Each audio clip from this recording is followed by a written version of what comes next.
Good morning, everybody, and welcome to our weekly Recovery and Growth webinar.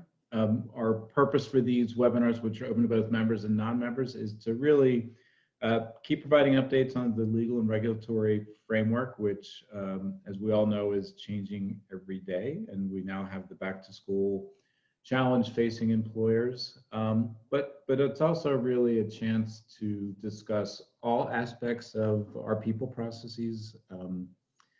I had a CEO peer group I ran last week, and I can tell you from a leadership perspective, everything's up in the air. Everyone's trying to figure out, not only how do I navigate today, but what does 2021 look like? What is our workplace going to be? Is it virtual? Is it blended? So, these are opportunities to kind of learn and see what others are doing and see what's available to you, because I think a lot of decisions that will be made over the next 6 to 12 to 18 months are going to be focused on better equipping HR and management to deal with all these challenges. So we're glad you can join us each week, and we will endeavor to keep providing kind of insight for you to consider as you make those tough decisions and as a leader of your business for those on the call. So thank you for joining us. The next slide. We are going to take a 2-week break from our weekly. I just said we do weekly. The 8th is the Labor Day after Labor Day, so we're going to give everybody a chance to recuperate. And I'll tell you brief in a second why we are not going to do it on the 1st.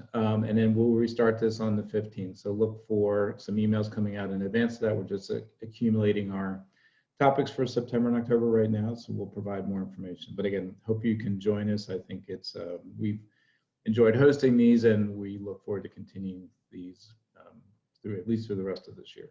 Next slide. The reason we're not holding, one more thing. We do have one more in-person training during August. We've had many trainings that have gone very successfully in August. We have the highest level of safety and sanitation policies, spacing, and so on. So I think some people are looking forward to coming to live training. We also do the virtual training, and some people prefer that, so we give you the flexibility. Tomorrow's topic is one that we're all, kind of seeing really being brought up in every company that we work with, which is diversity, inclusion, and civility. So this is a great opportunity to kind of learn some of the basics so you can think about what your organization should do. So if you have time and want to join us, there's still space available for that tomorrow. Next slide. And what I started to say, the reason we're not holding this next week is because we're very excited about our HR Leadership 2020 virtual conference next Tuesday. You can see the times 12 to 4 Eastern. I have to tell you, there is not a better panel of speakers I have seen, frankly, ever, with 4 outstanding speakers who are going to help us think through, topics and strategies to think about in the world we're living in. Patrick Lencioni is the author of The 5 Dysfunctions of a Team. Simon Sinek, multi-author, one of the top TED Talks out there, and has written a book recently called The Infinite Game. Robin Benacasa is a really interesting extreme athlete who kind of brings the grit and resilience story, and Captain Ron Johnson was involved with the Ferguson riots and kind of really set the tone, I think, for some of the changes that we're seeing going on out there. So hope you can join us. If you are an MEA member, it's already a low price of $189, but if you're a member, we have a code that's available to take $30 off. So again, you're not going to find an opportunity like this. Even if you have a conflict next week, we will record the session so you can sign up, and for about a week afterwards, you'll be able to see the recording. So I hope you can join us for that. Okay. For those of you who don't, this is routine, but we will, at the end of this, send out the presentation along with the recording. So feel free to pass that on to others that you think would be interested. If during either session you have questions, please type them into the chat or Q&A. And as always, if you're an MEA member, part of membership is unlimited support of our HR hotline and our legal experts. So if you have any further questions you'd like to discuss, feel free to reach out as shown there.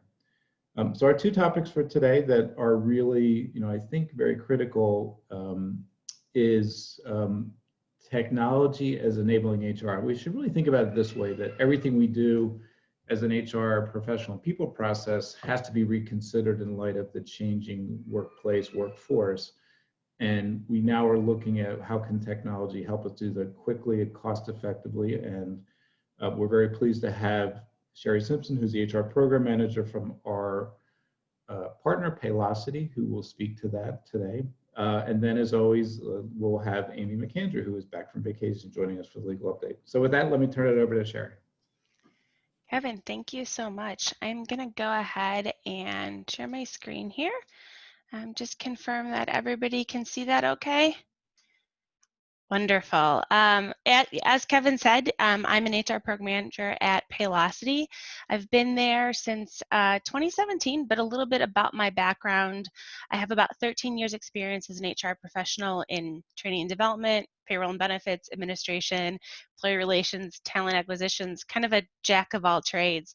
Have had the opportunity to work as an HR department of one, as well as work in big, large HR teams, 24, 25 people together. So in my current role, I get the exciting opportunity to work with people like Kevin and MEA and internally to really help elevate HR with thought leadership, progressive ideas, and really help to think of innovative strategies to drive results. So hoping we can spend a few minutes today talking about HR and technology, but I really want to set up our conversation first with kind of yesterday's HR. So if we think about the way things used to be done, and some organizations still might be doing things this way, but we had very limited remote work options.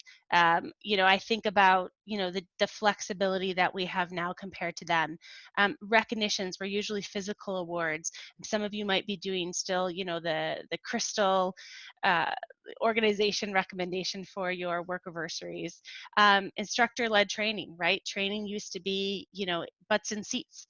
When we think about waiting to get paid, I don't know how many of your organizations are taking advantage of on-demand pay, but that's something that's newer, that isn't the way we used to do it.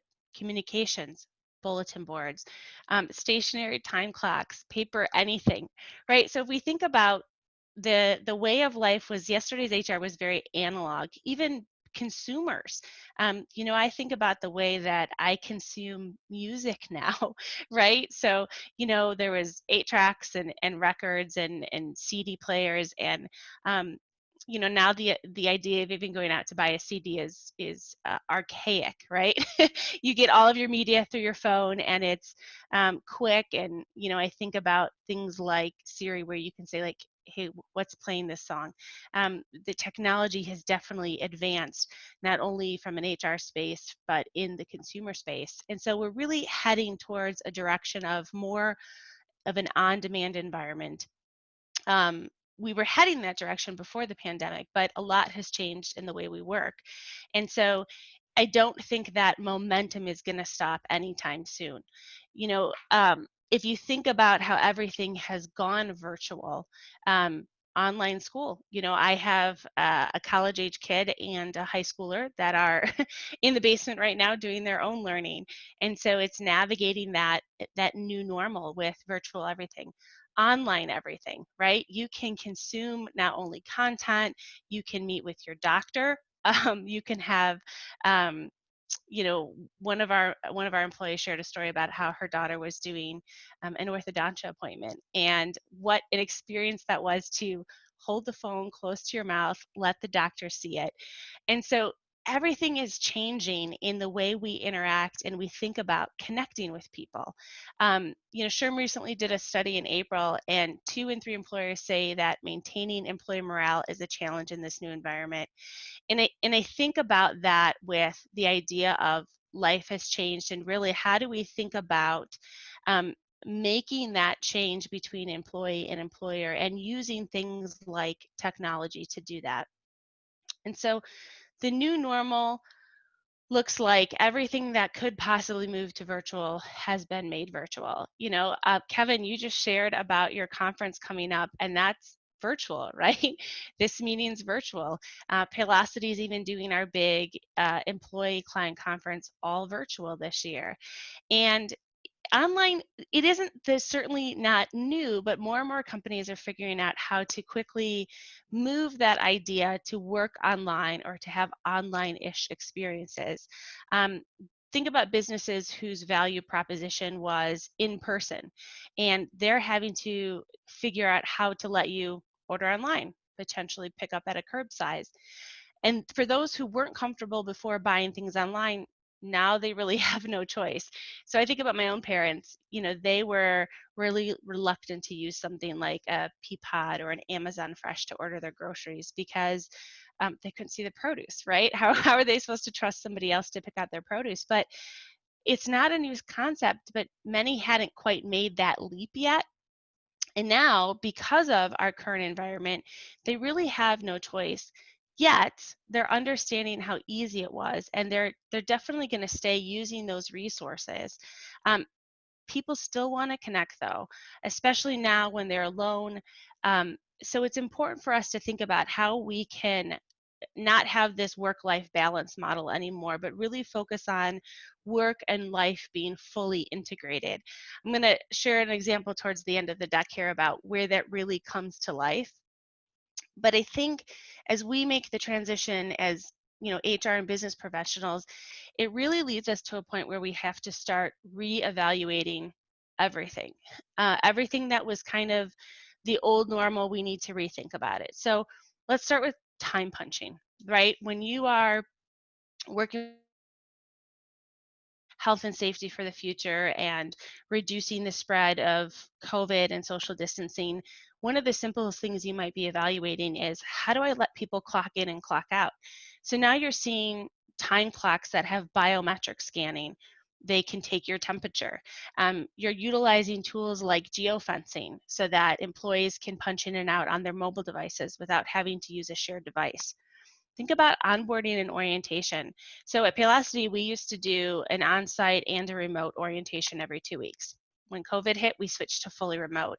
And we had to re-examine what that experience was like for a remote person to potentially sit in an NEO, new employee orientation, for 8 hours. What was that experience going to be like? How did we need to rethink that?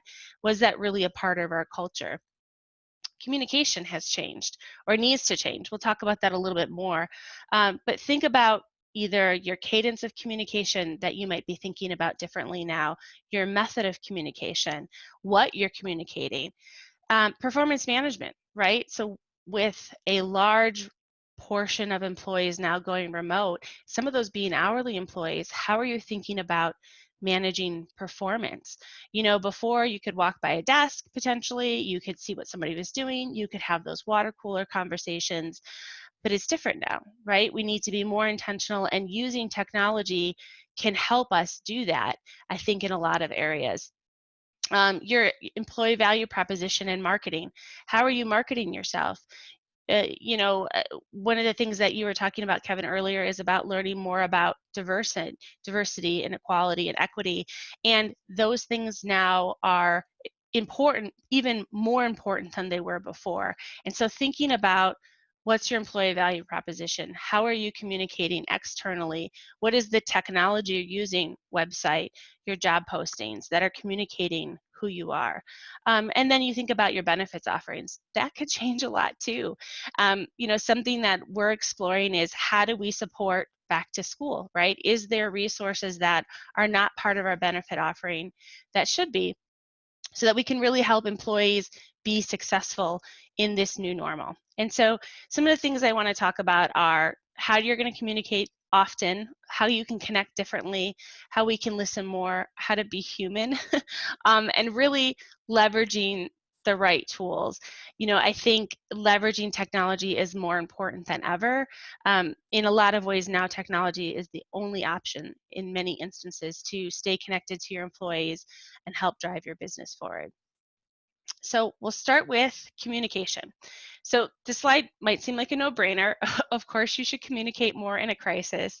But what I'm really trying to reach at here is that communicating early and often shouldn't just be in crisis mode. The challenge here is making sure you're keeping your organization informed and using the right tools to do that. Before the pandemic, Paylocity held a quarterly State of the Union address for all employees. And it was a lot of fun, actually. We scheduled it in such a way where we broadcasted to all of our location. There was snacks. You had an option to um, ask questions live in the session, and it was really a way to build our own community and learn about what was happening in the organization. When COVID hit, we realized we needed to quickly make a change to our communication strategy and started hosting weekly executive Q&A sessions. You can think of these as like AMA, Ask Me Anything Zoom calls. What we quickly learned is that that method of communication really appealed to our employees, so much so that we've actually put our quarterly State of the Union meetings on hold. And the challenge, obviously, with that method of communication is that you need to be willing to be transparent as much as you can and open to all sorts of questions from employees. We get questions on this call ranging from what our current financial situation is to what kind of animal is in the picture behind our CEO. So it's all over the board, but we've been able to replicate that same feeling of community while being transparent and providing very quick, timely information. And I think the more you can think about how you leverage technology to reach some of those business goals and keep your employees informed, not only during crisis, you're going to see a lot of traction there. And so when you think about actually what technology you can use, think about how you're communicating in your organizations right now. You may have already been using Zoom, or but might be a new tool for you. Zoom calls, though, aren't the be-all, end-all when it comes to staying connected to your employees and leveraging technology. But if you start to think about how we talked about reevaluating everything, think about reevaluating the way that you use the tools and the new possibilities that you have, and they can really be endless. And consumer-like experience. So I want to highlight a couple of different ways you can think about technology that you have at your fingertips. At the end, I'll share a little bit about the resources Paylocity has that mirror this, but for those that aren't potentially Paylocity customers, you have so much out there that can really help you drive really great engagement in your workforce. So talk about wellness for initiatives, for example. An old way of doing it could have involved an email or PDF or links to healthy recipes. Instead, you can now host your own Zoom session where you can show employees how to, let's say, healthy meal prep for the week. Another way you could use this is it's a great tool to leverage some of the gig work your employees may already be doing. For example, what if you have someone that teaches yoga on the side? They could host a weekly Zoom yoga session for your employees. Really great way to connect your employees to each other. Or what about new hires? Everyone has that welcome template, right? Where they plug in the name of the new hire, a few key personal pieces of information, maybe some details, and really think about how you could take that to the next level. Not only welcome that a new employee to the company, but tell the whole world to why you're excited they decided to join the team. So there's a picture of one of our new hire classes that we posted on our Inside Paylocity Instagram, but that's the whole team. Think about highlighting maybe one person or one key role in your organization, especially if you're going through potentially hiring somebody from a diversity perspective as far as a chief diversity officer or somebody to handle those initiatives right now. That would be a great opportunity for you to highlight that on your social and share why you're so excited to bring that person on board. Additionally, if you think about HR as a marketer, right, this is becoming more and more prevalent, and it's a great way to start taking those baby steps in that direction. Think about learning and development, right? So I think so many times we go back to that old model of it has to be instructor-led or it has to be in person. There is so much more in the way people learn now than ever before. Think about YouTube, right? So when I don't know how to do something, right, and I'm trying to learn something, I don't go look in a manual anymore. I don't phone a friend. I typically jump on YouTube.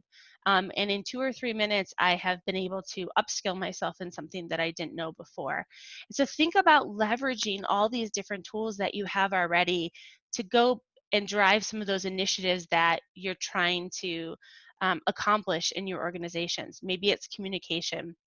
Maybe it's recognition. Maybe it's, you want to test out a new benefit offering, right? Technology can help you do that in so many different ways. So a big part of that, though, is listening, right? Listening continues to be a sought after skill when it comes to HR and business professionals. But the real skill comes if you can turn those listening sessions into learnings. If you aren't using a survey tool now to gather feedback on your employees, you absolutely should. We use surveys to drive a lot of our initiatives, getting feedback from employees quickly and iterating on that feedback. I know myself, and I'm sure many of you have experienced where you've gone down this road, you've put in, your blood, sweat, and tears to put a project together, right? It's fully baked. You bring it out, and you're like, "Here's my beautiful program I created for everybody," only to realize that you missed the mark because it wasn't something employees wanted or needed. Um, or maybe you missed the mark with leadership. It wasn't what they wanted or needed. And so thinking about communication and developing programs in a way that's more agile, that allows for the flow of feedback, that gives you the opportunity to iterate often. Surveys aren't the only thing you could use too. Many companies have adopted tools like Paylocity's community feature, Microsoft Teams, or even Workplace by Facebook. All of these tools allow you to have real-time conversations and get that feedback quickly, which I think is so important to help us kind of continue to move the needle on what we want to do, and really get the support and buy-in that we're looking for our initiatives. In all of this, though, using technology, it's important to remember to be human. Even the way that looks is changing. So on the left, there's the picture there of the gentleman who was speaking on the BBC News and was interrupted by his daughter. And if that wasn't enough, if you've seen the video, his wife runs in, grabs the daughter awkwardly, and crawls out of the scene. And I just remember that hitting the news like, oh my gosh, this guy should be so embarrassed. How could he let his child run in on him? um, but this is the new normal, right? Kids and dogs and all sorts of things are happening around us as we work remote, and I really encourage you to embrace this, utilize technology differently. um, so remember how I shared about our biweekly exec call? So this is a picture on the right from last week's call. Our CEO had just purchased 2 baby silky fainting goats. I should say his wife purchased them. She's more of the animal person in his world, but he wanted to share them with the org. There was about, I don't know, 1,500 people on this call, and it's a way for us to not only get to know our CEO better, but really see that he's having some of the same struggles and considerations in his own world as he tries to work. And so how many of your employees feel comfortable bringing their whole selves to work, and how can you leverage technology to do that? Technology could be the catalyst for people to start thinking and feeling that way. Um, so as I think about wrapping this up and what's happening in the world around us, there's definitely this change in the relationship between employee and employer. It's going towards more of a consumer-driven feel and experience. If you think about, in a crazy world, right? If you think about a product that potentially you could leverage from an HRIS perspective, you have a new employee who's getting ready for their first day of NEO, and they get a push notification from their tool that says, "Hey, welcome to the company. Here's your link to log into your Zoom account," right? So it's creating that experience, and it's becoming seamless. I wish I could remember where I read this to give the author credit, but it's being said that COVID really has become the reason why we're seeing this digital transformation in businesses. Instead of being able to slowly roll out programs and new initiatives, we've kind of been thrown into the deep end in a lot of ways. So take a step back, think about, do you have the right tools in place right now? Are you leveraging the right way? Think about your employee life cycle and all the moments that matter to your employees. How are you leveraging technology to create that consumer-like experience? Onboarding, for example. Do you create a welcome video that you send out to your employees, welcoming to the company, teaching them about about your values? And it doesn't have to be long, short, right? Bite-sized content. Performance management, tools like Paylocity's journaling or utilizing Microsoft's OneNote could be a great way to leverage technology to make sure that there's clarity for expectations and roles. Projects, again, going back to collecting feedback. You could use tools like Paylocity surveys or community, or even resources like Survey Gizmo, right? You want that quick, timely feedback. And then development. Tools like Paylocity's LMS or even YouTube. You can create a private YouTube channel that you only share with your employees. So I really want to encourage you to think about, what the new normal looks like from a technology perspective, how you're leveraging it to kind of push forward your HR and business initiatives, and then really how are you starting to create that safe space for employees where you can leverage technology to create this work-life harmony that never existed before. And with that, I will stop and see if there's any questions. Sherry, that was great. I think that you're dead on with that interconnection between our lives and work, and the more it's easier to do, the more it feels like the way you live your life. That's awesome. I think one thing you mentioned, which I think is really key, because we have a lot of manufacturing employers that sometimes people don't have emails, company emails, but really phones have become the tool that everybody uses, and you can kind of connect directly with people because of the phone versus kind of our way of thinking before about emails. And so I think everything you talked about that is enabled. We had a couple questions here. I think I'll combine the first two. It's this kind of trickiness around, well, what if I've got to give my employees technology to use at home? How do I manage that usage for business and personal? Whether it's, putting their personal data or, like, for example, data usage on company equipment. Do you have any kind of thoughts or what you see happening out there? Yeah, for data usage, that's a pretty, that really will come down to, your business as far as, do you have the funds to be able to do that? I would say that this conversation comes up a lot, especially when we talk about our community feature. We have a tool that's called Community, and it's like a Facebook page, right? So there's open comments back and forth, and we don't regulate it. If the community kind of self-regulates it, and I think that's the same concept as we think about technology, right? Is, the less we can regulate it, the better. The more we can allow that seamless work-life harmony. But obviously you need to put parameters in place. So data would be a great one that you would have to do. And I think you could cover that in your, acceptable use policy. That there are a lot of really great bring your own device type of policies out there. I don't have one to share off the top of my head, but it's definitely something that you can explore. But I would say the more you can move away from less regulating it, the better that you'll have. And I think your community will self-regulate a lot more than you think. I think that's a great point. I think the other one is it usually doesn't work well when you try to regulate bad behavior. So if you think, well, what if an employee, if you're good employees, you don't care if they do it, yet you try to regulate a bad behavior versus addressing bad behavior, usually you get caught. You get caught with that, making somebody frustrated who is not who you're targeting for that. So two kind of specific questions. In a fully virtual world, what are your thoughts about completing I-9s? And someone asked a question, give an example of some of the questions you've asked on your employee surveys. Yeah, I-9s, man, that's a sticky one for everyone. We're thankful that, there was some lax in regulation there as far as that goes. We have a huge remote population at Paylocity, and so we've spent a lot of time educating new hires coming in the door what an authorized signer is. You have the ability to do that. I will be totally honest, it's a little complicated sharing that information with people, for them to kind of wrap their mind around who I need to sign it. But it's definitely a resource and a tool that's available right now that you can use for remote employees to kind of check the box with I-9. Hopefully in the future, the IRS will provide us a seamless digital way to do that. I really hope so, because that can be very time consuming.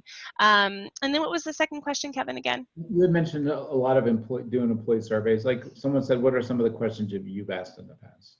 Oh, yeah. So we recently switched to the Great Place to Work survey, which is, pretty extensive, and we went that direction because we wanted some benchmarking. I would say though, in the past, the pulse surveys we've done, we've asked about values, really understanding, do the values align with what your values are as an employee. We've asked questions around management style. Do you feel supported by your manager? Do you feel like you have expectations to succeed? We've asked questions around business. Do you understand potentially what the business is trying to do, right?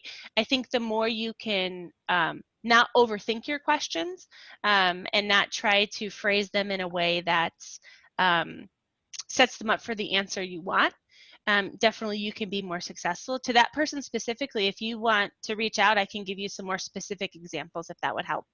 Sure, that'd be great. And if that person is a member, you can also reach out to us. We do engagement surveys, and and I think the big part of engagement, which you kind of touched on, was that perception's reality. So you're trying to understand people's perceptions on whatever questions it is, so you can make sure that they're hearing what you want them to hear, or conversely, if they're not, what do you do about that?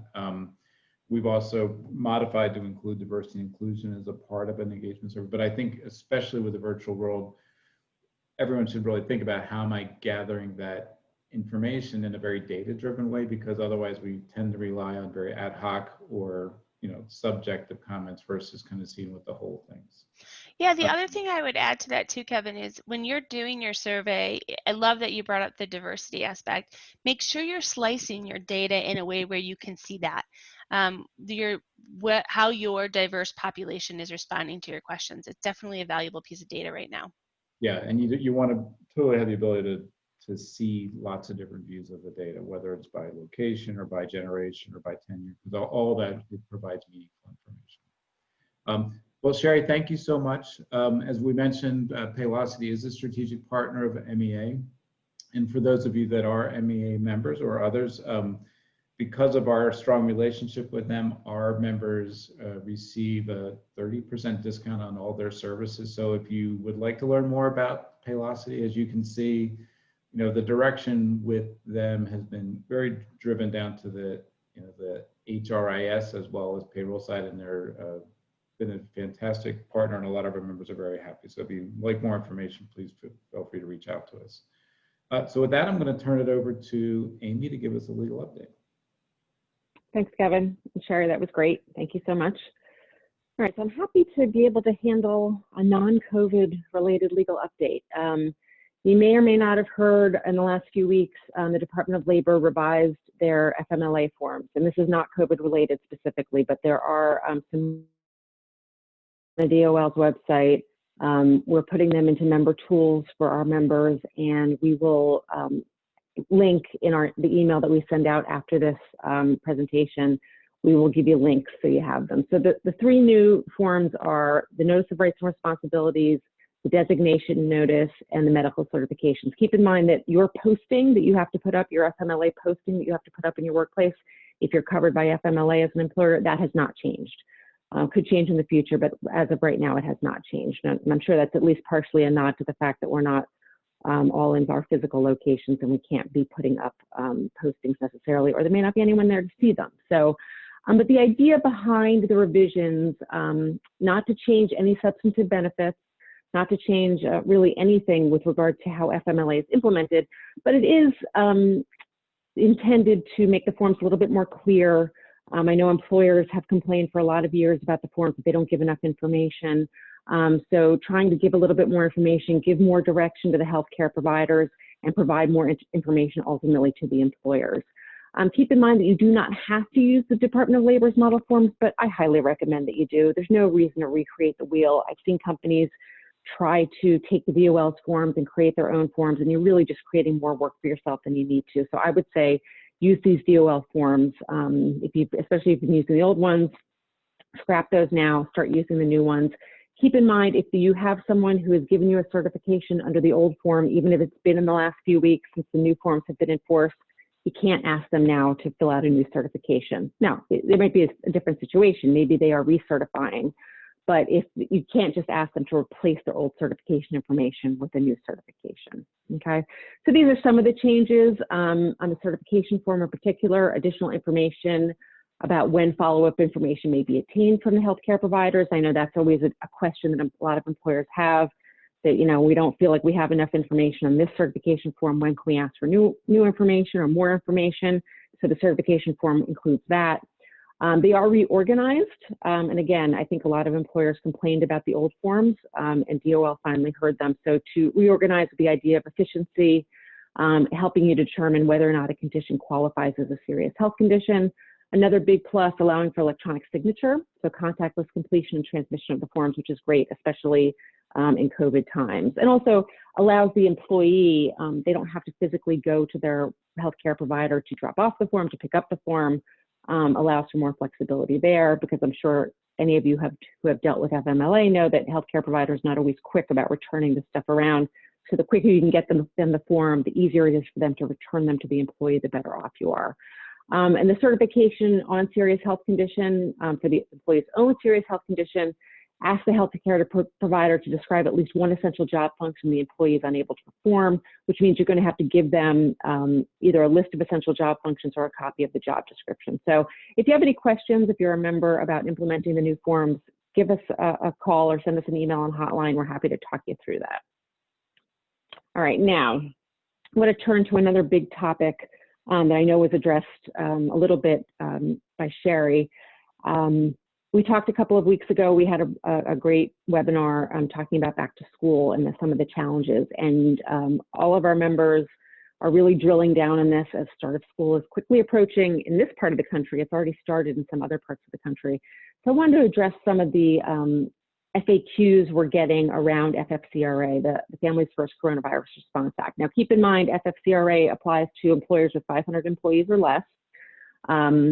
So if you're a bigger employer, this is not going to apply to you in the sense that you're required to do it. But I think when you look at FFCRA as a larger employer, you can get some signals as to what you think you might be doing. And keep in mind that the reason that Congress did not invoke or did not apply FFCRA to larger employers was because the hope was that larger employers had the resources to go ahead and do this stuff on their own. So it's not, you know, even though you're not legally required to do it, the hope is that even bigger employers are going to be doing some of this stuff on their own. So one of the first questions we've gotten, you know, my kid's school is not going back in person. It's moved to online instruction. Does that mean it's closed for purposes of the FFCRA? And yes, it looks like it's pretty clear. If the physical location is closed, no one's going there for instruction, then it's closed for purposes of FFCRA. So FFCRA leave may kick in that instance. But what if the school is actually open and the employee makes the choice that, you know, I don't want to send my kids because either the child is immunocompromised or someone at home is more susceptible to COVID? Well, in that case, if you make the choice, FFCRA is not going to be available. If the employee makes that choice to keep their child home, even though the child care provider or the school is open, then FFCRA is not going to be available. Now, what about hybrid, right? And for those of you who are not familiar, if you don't have school-age kids, a lot of the options that are being offered right now is fully in person, fully at home, or what we call hybrid, which is some days are in person and some days are at home online. And the idea there is to reduce the number of kids in the school at any one time. So it might be the kids, you know, at the first half of the alphabet are in Monday, Tuesday, they clean on Wednesday, and Thursday, Friday, the kids in the second half of the alphabet are physically in school. DOL has not given a clear answer on this, but it seems like the answer should be yes. On the days that the child is not able to go to school, school's technically closed to them, right? So we're thinking that FFCRA should apply in that case. That's our best advice right now. And then what about the school is open, but aftercare is closed? And we're seeing that at a lot of schools, that they've made the decision that we can offer school from 9 to 3, but we can't offer before care, we can't offer aftercare. Or some aftercare providers have made the decision that they just can't do it this year. They can't follow all the safety protocols that they need to follow, so they're not going to be offering aftercare. So in that case, FFCRA would be available for those before and after school times, okay? So if you have an employee, they might say to you, listen, my child is old enough to do their online school all day, and that's fine, but at 3, I either need to leave work or I need to stop telecommuting because I need to provide care at that point. then FFCRA should apply. Now, you've heard some discussion about intermittent leave and how that is available under FFCRA. The FFCRA guidance has said intermittent leave should be available if the employer and the employee agree to it. There was a federal judge in New York who struck down that portion of the guidance, who said, no, employees should not have to get permission from the employers. They should be able to use leave intermittently just like they would under regular FMLA. But it's not clear at this point whether that New York judge's ruling only applies in New York or it applies elsewhere. So for right now, I think the advice that most lawyers are giving and the advice that most companies are following is that give the intermittent leave whenever you can. Be as flexible as you possibly can with employees around intermittent leave. Okay, this is another question that we've gotten. It's almost like, do employees waive their rights to leave under FFCRA? So back in the spring, the employee teleworked, things went okay. But now that their school is going to be closed, their child's school is going to be closed in the fall, the employee said, yeah, now I want FFCRA. You can't deny leave just because they didn't use it in the past and want to use it now, okay? There's no waiver of the rights under FFCRA. DOL has made clear that just because they've been teleworking and whether it's been going well or not be going well, the employee still has rights under FFCRA. Again, it's limited amount of rights. It's 12 weeks of leave in the leave year. And FFCRA is set to expire December 31st of this year. We'll see what happens. But yeah, just because the employee didn't use the time before, no waiver of rights, they can use the time now. And then another question, what about more than one parent taking the leave? So the idea behind FFCRA leave for childcare purposes is that it's for one person to be caring for the child. The childcare provider or the school must not be available. So there should not be a situation where you have two parents taking the time at the same time to care for the child. The two parents might want to switch off. They might want to do some intermittent. But if part of the certification for FFCRA leave for childcare purposes is that the employee signs off under oath that there's no one else to care for the child during that time period. So the idea is not that two co-parents can take the time off at the same time. Now, we've had some members also ask, just like with a newborn child, if you have two parents working for the same company, they only get a combined 12 weeks of leave to bond with the newborn. Is that the case under this FFCRA leave for childcare purposes? No, DOL has not said that. So if you have two employees who are co-parents, they both work for the same company, each employee gets their own 12 weeks of time. And then, as I said this a minute ago, FFCRA and FMLA, it's a combined 12 weeks of leave over the course of your benefit year, however you calculate that in your current policies, okay? Most employers do a look back, a 12-month look back.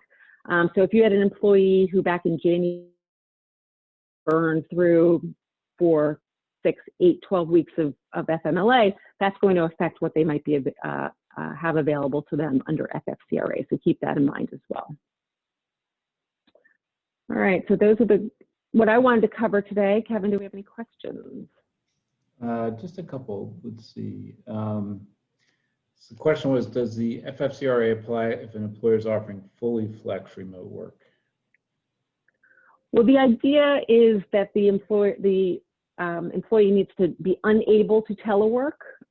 So if you can work with the employee and figure out times that they can work where they don't have to provide childcare for their child, you can probably work around FFCRA, but keep in mind the employee has to agree to that. That's not something you can impose on the employee. You can't say, well, okay, you're going to work from 5 a.m. to 8 a.m. and then you're going to work again, in the late afternoon and impose on them a new schedule.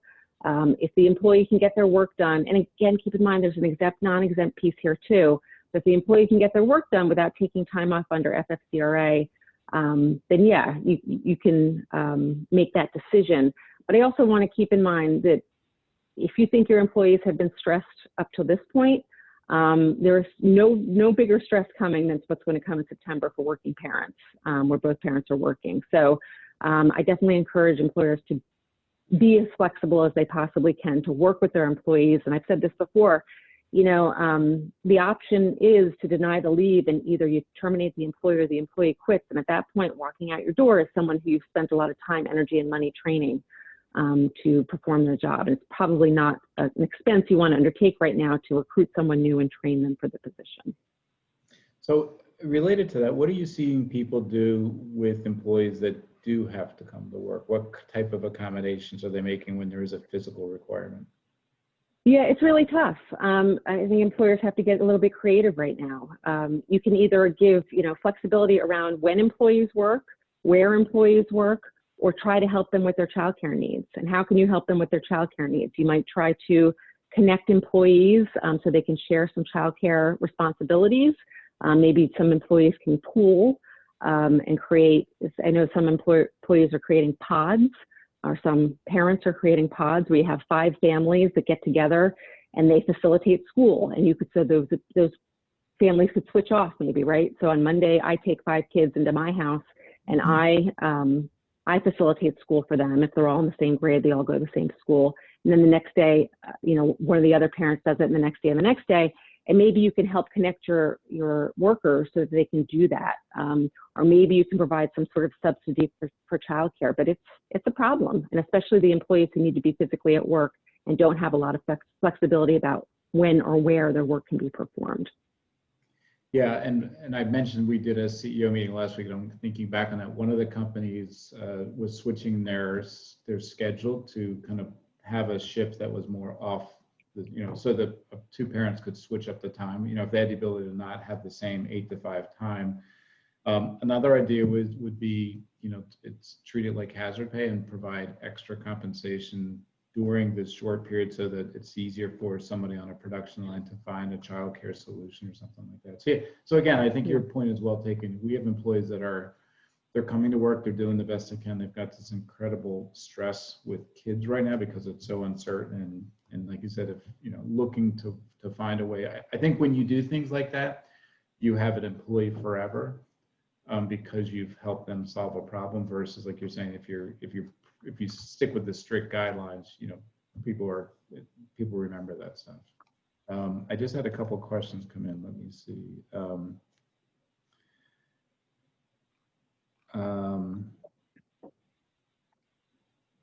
I'm not sure. Someone has asked a question about how do you monitor COVID precautions. I'm not sure I understand the question. I don't know if I understand that question. Yeah. The last one is, we had employees initially approved for FFCRA due to no caregiver related to COVID, and then a few days later needed FFCRA to self-quarantine. Are they okay breaking it up into 2 separate, basically, time requirements, the 2 different kinds? Yeah, so keep in mind that FFCRA is broken up already. So I know I talk about it as 12 weeks, but there's 80 hours of sick leave, basically, or 80 hours that can go to one of 5 different reasons for leave. That can include the employee's own symptoms, the employee being told to quarantine, the employee being waiting for test results, and the childcare reason. So if they burn through those 80 hours for the childcare reason, then they don't have the 80 hours available to them for some other reason, like a self-quarantine. Now, doesn't mean with them, let them use PTO, give them unpaid days off, because I talk about childcare a lot, but the other part of this is when you have employees who do have symptoms, you don't want them coming to work. You want to do everything you can to encourage them to stay home. That's the way we're going to stop the spread of this virus. So to the extent we have seen some employers add time to people's PTO banks, encouraging them again, stay home, get paid, or maybe telework, stay home when you have symptoms to help us keep the virus, and not even just for a bigger community reason, but for a very selfish business reason. If I have employees who are sick coming to work, we've all seen the flu spread like wildfire in our workplace. If COVID spreads, then we're going to have a real problem on our hands. Yep, completely. I think that's it. Thank you very much, Amy. And again, that's why we do this every week, because every week there's another challenge to face. And so we will take 2 weeks off, but we will be back.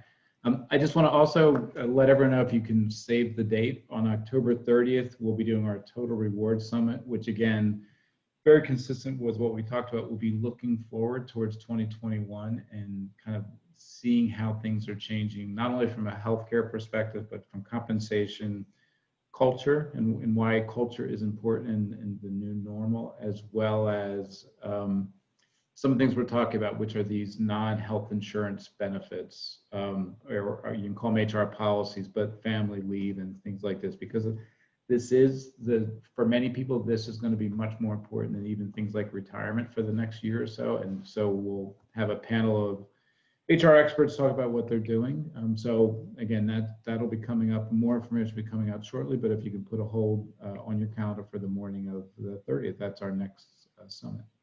So thank you all. Hope we can see you next Tuesday during the HR Leadership Conference. Thank you, Sherry, and thank you, Amy. Have a great day.